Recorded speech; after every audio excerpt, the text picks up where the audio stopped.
नमस्कार दोस्तों, मैं हूं आपकी दोस्त शिखा।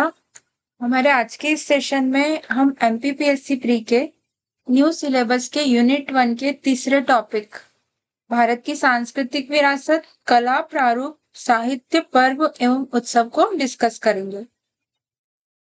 India's cultural heritage, art forms, literature, festivals and events. Bharat की सांस्कृतिक विरासत की बात करें तो उससे पहले हमें संस्कृति को समझना होगा। मानव जीवन के दिन प्रतिदिन के आचार विचार, जीवन शैली, कार्य व्यवहार। मानव जो भी डेली में काम करता है, व्यवहार करता है, वही सब उसकी संस्कृति बन जाते हैं और वो एक पीढ़ी से दूसरी पीढ़ी में आते जाते रहते हैं, हस्तांतरित हो जाते हैं। संपूर्ण समाज के लिए जीवन जीने का तरीका जो पीढ़ी दर पीढ़ी हस्तांतरित होता जाता है, उसको क्या बोलते हैं? संस्कृति। फिर हम संस्कृति के प्रकार की बात करें तो ये दो प्रकार की होती है, भौतिक, अभौतिक, फिजिकल और नॉन फिजिकल। फिजिकल में कला, वास्तुकला, साहित्य जो हम देख सकते हैं, जैसे वास्तुकला में मकान बनाए गए या हवेलियां बनाई गई, साहित्य लिखे गए, वो सब भौतिक संस्कृति में आते हैं। अभौतिक में विभिन्न प्रकार के दर्शन, पौराणिक कथाएं, मूल्य, विश्वास, आध्यात्मिक प्रथाएं, पर्व, उत्सव, जो प्रथाएं चलती जा रही है, पर्व जो मनाए जाते जा रहे हैं, उत्सव, वो सब अभौतिक में आ जाएंगे। फिर हम अपने टॉपिक पे आ जाते हैं, सांस्कृतिक विरासत, कल्चरल हेरिटेज। विरासत का अर्थ होता है धरोहर, किसी भी चीज को संजो कर रखना कि वो आगे भी आने वाली पीढ़ी के काम आए। संस्कृति को भविष्य के लिए पीढ़ी दर पीढ़ी सहेज कर रखना और उसको आगे बढ़ाना, ये सांस्कृतिक विरासत होता है। संस्कृति मतलब मानव के जो काम वो जो दिन प्रतिदिन में करता है और विरासत में उसको संजो कर रखे आगे वाली पीढ़ी को देने के लिए। फिर ये यहाँ पे समझाया गया संस्कृति, इसमें रिवाज, रूढ़ी, परंपराएं आती है, इनको सहेजना तो ये विरासत हो जाएगा और भविष्य के लिए सुरक्षित रखना। इसके बाद सांस्कृतिक विरासत के भी दो प्रकार है, मूर्त और अमूर्त। मूर्त जो दिखते, स्थल, इमारतें, वस्तुएं। अमूर्त जो प्रथाएं चलती आ रही है, संगीत, गायन, नृत्य जो होता है, अनुष्ठान, रीति रिवाज आदि, ये अमूर्त जो दिखाई नहीं देते। इसके बाद हम कला प्रारूप वाले टॉपिक पे आ जाए। भारत की सांस्कृतिक विरासत, कला प्रारूप। तो कला से मतलब होता है मन के भावों की सुंदर प्रस्तुति करना। कोई से भी भाव हो, उनकी सुंदर प्रस्तुति कर दी जाए।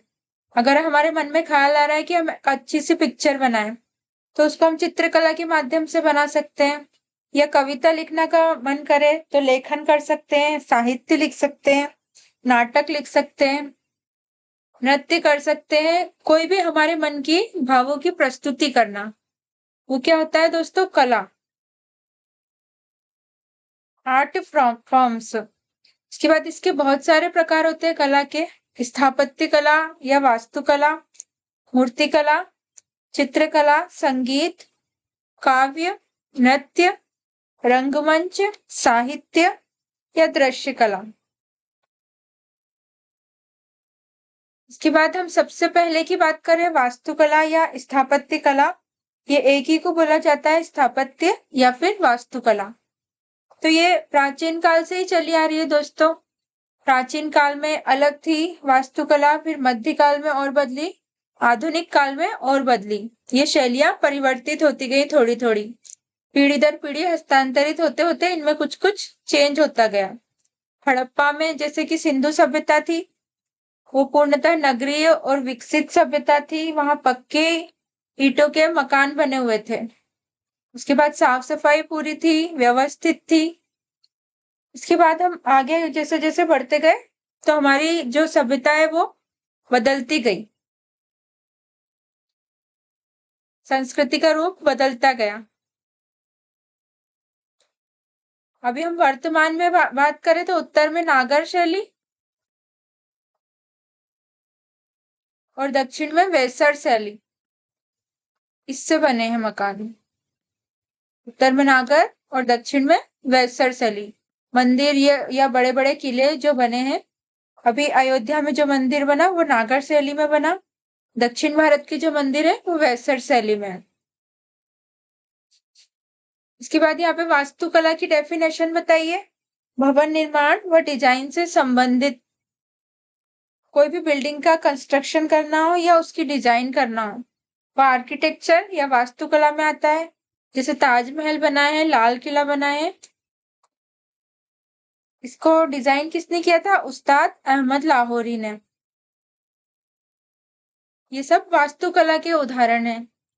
इसके बाद हम मूर्तिकला की बात करें तो ये तो आपको समझ में आता ही है। प्रोटो इंडो यूरोपीय शब्द खेल से बना है मूर्तिकला का शब्द, जिसमें विभिन्न मूर्तियां बनी है, जैसे खजुराहो में बनी है अलग अलग प्रकार की मूर्तियां। फिर हम अगले टॉपिक पे आ जाते हैं, साहित्य। साहित्य एक ऐसा माध्यम जिसमें हमारे समाज में प्रभावी विचारों को प्रतिबिंबित किया जाता है। हमारे समाज में जो भी चल रहा है उसको प्रतिबिंबित करना साहित्य के माध्यम से, जो भी मतलब दिन प्रतिदिन की घटनाएं हो रही है उसको किसी साहित्य के माध्यम से प्रतिबिंबित किया जा सकता है।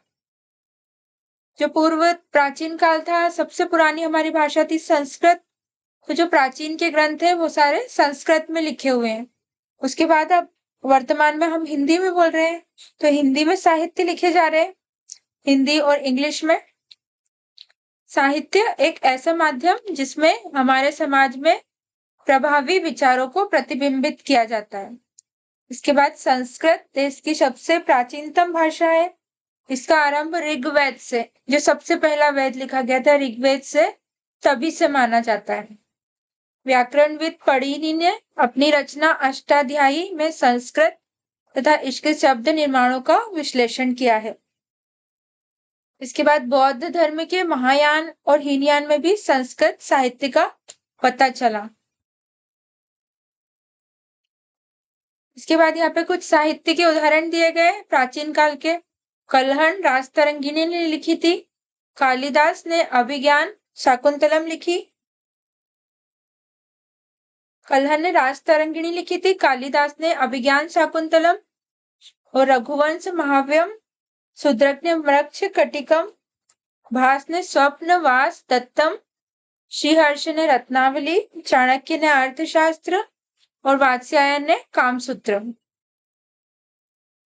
वेद संस्कृत में रचे गए जो चारों वेद थे, ऋग्वेद, सामवेद, यजुर्वेद और अथर्ववेद, इन सब की रचना संस्कृत में हुई। वेद का शाब्दिक अर्थ ज्ञान होता है। इसके बाद जब वेद थे तब वसुदेव कुटुंबकम की विचारधारा चल रही थी, मतलब संपूर्ण विश्व एक परिवार।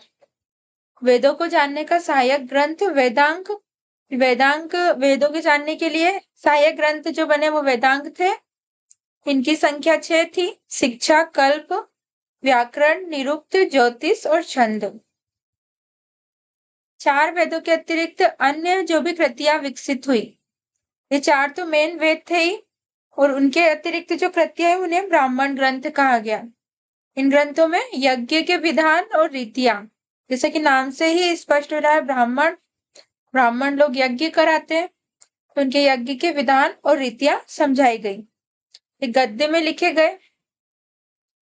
इसके बाद आरण्यक की बात करें तो ये ब्राह्मण के पीछे के भाग है और इनकी रचना जंगलों में हुई, आरण्यकों की।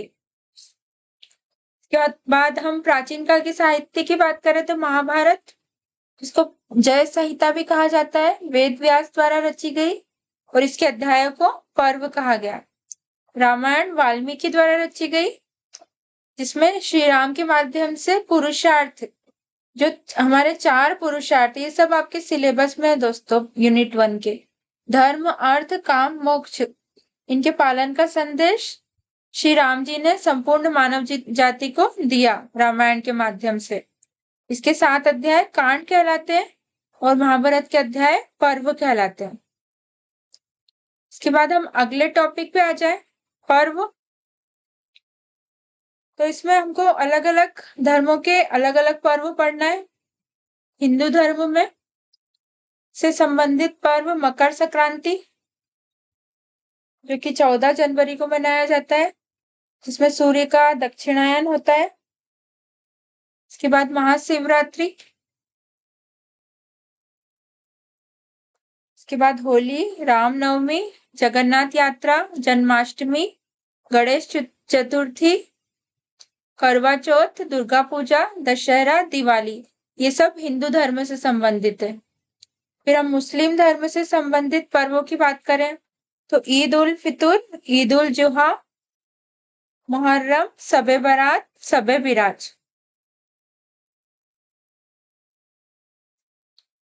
ईसाई धर्म से संबंधित पर्व क्रिसमस, गुड फ्राइडे। इसके बाद जैन धर्म से संबंधित पर्व है महावीर जयंती, पर्युषण, जो कि सावन जब हम मनाते हैं उस टाइम पे मनाया जाता है, और श्वेतांबर, दिगंबर, दोनों ही प्रकार के जैन इसको मनाते हैं। महामस्तक अभिषेक 12 वर्ष में एक बार मनाया जाता है। ज्ञान पंचमी ज्येष्ठ के माह में मनाया जाता है। फिर हम बौद्ध धर्म से संबंधित पर्वों की बात करें तो बौद्ध पूर्णिमा, जिसपे उनका जन्म हुआ था, ज्ञान की भी प्राप्ति उनको पूर्णिमा को ही हुई थी। इसमें बोधि वृक्ष, तो पीपल का वृक्ष, उसकी पूजा की जाती है। इसके अलावा अन्य पर्वों की बात करें तो तीज, रक्षाबंधन, गणगौर, ओणम और पोंगल।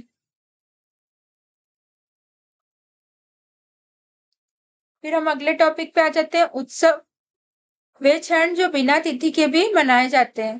पर्व जो मनाए जाते हैं, त्योहार, वो एक निश्चित तिथि पे मनाए जाते हैं, जबकि उत्सव बिना किसी तिथि के और स्थानीय रूप से मनाए जाते हैं। पर्व और उत्सव में यही डिफरेंस है। पर्व एक विशेष तिथि पे मनाए जाते हैं और उत्सव ये बिना तिथि के भी मनाए जा सकते हैं। पर्व पूरे समाज में मनाए जाते हैं और उत्सव स्थानीय लोगों के होते हैं, स्थानीय लोग जो मनाने लगते हैं बिना तिथि के।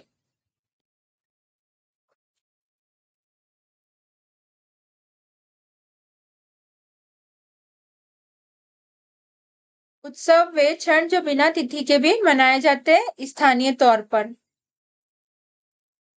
इसके बाद ये इनके उदाहरण दिए अलग अलग राज्यों में जो अलग अलग उत्सव मनाए जाते हैं। मणिपुर में संगई, योसांग, लाई हारोबा, सिरुई और लिली।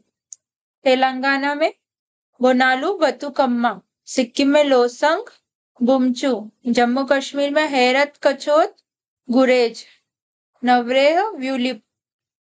मध्य प्रदेश में मांडू, नागालैंड में मोंगमो, सेकरनई और हॉर्नबिल। असम में बिहू, बोहाग, अबुबाची, बेखो, मीडेम फी। तमिलनाडु में पोंगल, जल्लीकट्टू, थाईपुसम। केरल में अटुकल, पोंगल और कलियट्टम। मिजोरम में मीमकुट, चापचारकुट और पावरकुट। उत्तराखंड में हरेला, जोलजीबी, फुलदेई, इंगास और देवीधुरा। छत्तीसगढ़ में हरेली, माटी पूजा महोत्सव और मड़ई। मेघालय में रानीकोर और खासी। अरुणाचल प्रदेश में सोलंग, रेह। हिमाचल प्रदेश में मीजर, फुलाइच और बिस्वा। पश्चिम बंगाल में डोल, कोयला, बोईसाख। राजस्थान में मरु, महाराष्ट्र में लद्दाख में लोसर और हेमिस। बिहार में कलरव, बिहुला, सलहेस। कर्नाटक में केम्बाला। आंध्र प्रदेश में फ्लेमिंगो। गोवा में सिग्मो और नागपुर में कालिदास। यहाँ पे खत्म हो गया दोस्तों। इसको पूरा देखने के लिए आप लोग का बहुत बहुत धन्यवाद।